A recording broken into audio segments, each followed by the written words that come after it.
Today we tackle life's greatest question. Which is the better platform to build a track car from? A decade-old F-body or a brand new at the time Boss 302?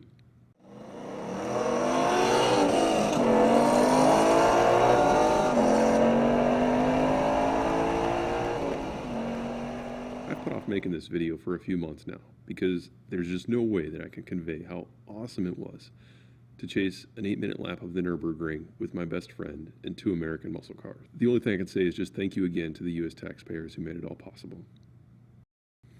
I think this is a particularly interesting comparison because these two cars represent both the best and the last from each manufacturer of a distinctly American invention, the cheap live-axle V8 muscle car. So first, let's take a look at how they compare on paper. Stock, the Firebird was around 100 pounds lighter than the Boss. Adam put the Boss on a diet, whereas I put the Firebird on a cocaine and juice cleanse. In their modified form, the Bird is lighter by a massive 334 pounds, or one average American.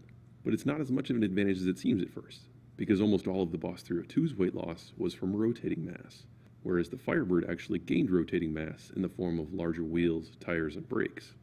The weight distribution appears to favor the Boss, but it's similarly misleading. The Mustang carries its weight higher up and closer to the front and rear of the car. Just look at where that engine's mounted.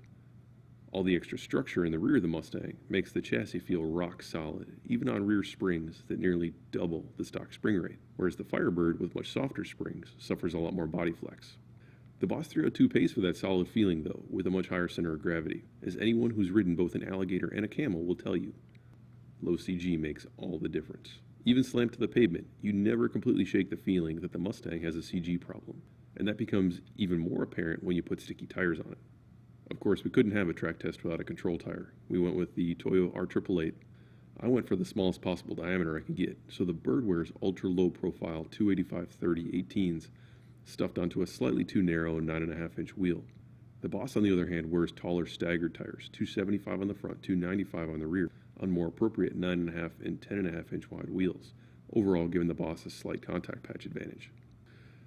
The cars wear identical 4-piston Brembo calipers, differing only in color and pad choice. The Boss 302 ran stock Ford pads. The Firebird used a slightly more aggressive, but still a streetable pad. The Bird outright loses the stance contest to the Boss, but the Firebird's double wishbone front and Torque-Arm rear suspension offer a better camber curve at the front and better anti-dive squat characteristics at the rear of the car. But it's the powertrain where the cars really start to diverge. Originally, the Firebird's LS1 was rated at 305 horsepower. Of course, everyone knows LS1s made more than that. But even at its most anorexic race weight, the Firebird's tired old LS1 would have to make 402 horsepower to match the Boss 302 power to weight. Once you factor in the Mustang's gearing advantage, it has to make even more. Luckily, LS1s are freaks, and with just bolt-ons, it makes around 410 horsepower at the crank. That brings us to what is arguably the Boss 302's greatest advantage, its gearing. When GM went to a 6-speed in the early 90s, they added a second overdrive gear to a 5-speed, as a way to optimize the fuel economy and NVH of their big pushrod engines. When Ford finally went to a 6-speed 2 decades later, they stuffed an extra gear in between first and fourth, optimizing acceleration and making fifth gear 1-to-1. That close space gearing, 373 rear end, and nearly 2,000 RPM of extra usable rev range on the Boss 302 makes the Firebird feel almost VTEC-ish by comparison. In the Firebird, you often get stuck choosing between bouncing off the limiter in a lower gear or upshifting and lugging the engine in a higher gear. The Boss 302 never suffers this problem. There are always at least 2 gears that will keep you in the fat part of the power band on track. The cars were far better prepared for the Nurburgring than their drivers. Ab and I were both brand new to track driving, and we developed our driving styles around our car's strengths. With far less weight over the front axle, larger front tires, and an open diff, the Bird could pull off late braking corner entries that seemed to defy physics, even without functional ABS. So that's where I focused, not realizing that finding speed on corner exit is both more effective and less risky. The Boss, on the other hand, couldn't stop or turn in as well. But with its torsion diff and wider rear tires, it put down power so well it would make anyone question why Ford bothered to switch to an independent rear for the new Mustang. The answer, of course, is bumps. If you're going to drive a car in the street, you want an independent rear over a live axle for those bumps.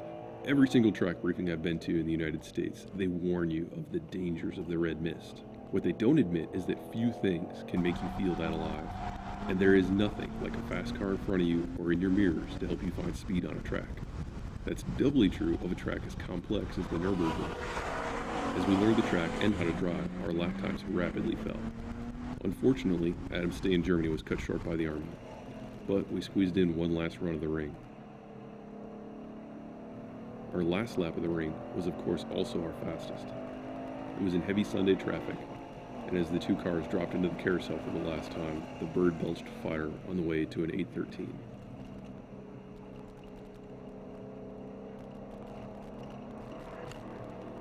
After Adam left, it just wasn't the same, so I took some time off from the Nurburgring, but the Sunday before the Firebird was to be loaded on a boat headed back to the States, I went back for the 2013 Old Timer Grand Prix. I got to meet Walter Roll and watch Derek Bell lap the Porsche 956 around the ring. In the hour-long tourist session after the Grand Prix, I and about 10,000 other fans jammed our way onto the track. The lap was looking to be well under 8 minutes, but as I was passing a Z3 on the run down to the foxhole, the engine stumbled. I knew immediately I'd made a mistake. I'd run too light a fuel load and the pump was cavitating. The only thing to do was to quit the run. Instead, knowing it was my last lap with the bird on the ring, I tried to find even more speed on the way into corners. And I still might have made it, except I came upon some Brits who decided to see what it was like going 3 wide on the narrow track.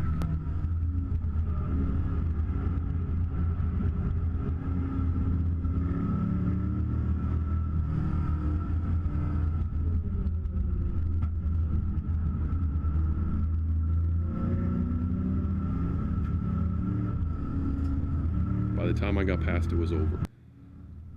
As gantry rolled into sight, my foot flat to the floor, but the engine frustratingly silent.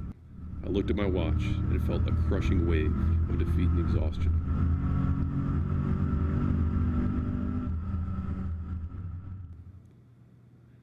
I did the best I could with the chance I had. Going from a 12:30 to an 8:03 around the Nurburgring is no small feat. And a huge part of the ring's appeal is that there is no such thing as a perfect lap. You could lap the Nurburgring until the world's oil reserves ran out, and you'd still be chasing those last few tenths. Both cars could have gone well into the 7-minute range on a clear track, even with amateurs like us behind the wheel. And there is no doubt that of the two, the Boss 302 was faster. Yet not only did the Firebird do the fastest lap, it was out front every time we set a new best. The reason for this is another huge piece of the ring's appeal. It's dangerous, and the Boss 302 was too precious. The Firebird, on the other hand, was just a well-worn, disposable tool, and I think a perfect one for the job. Thanks for watching.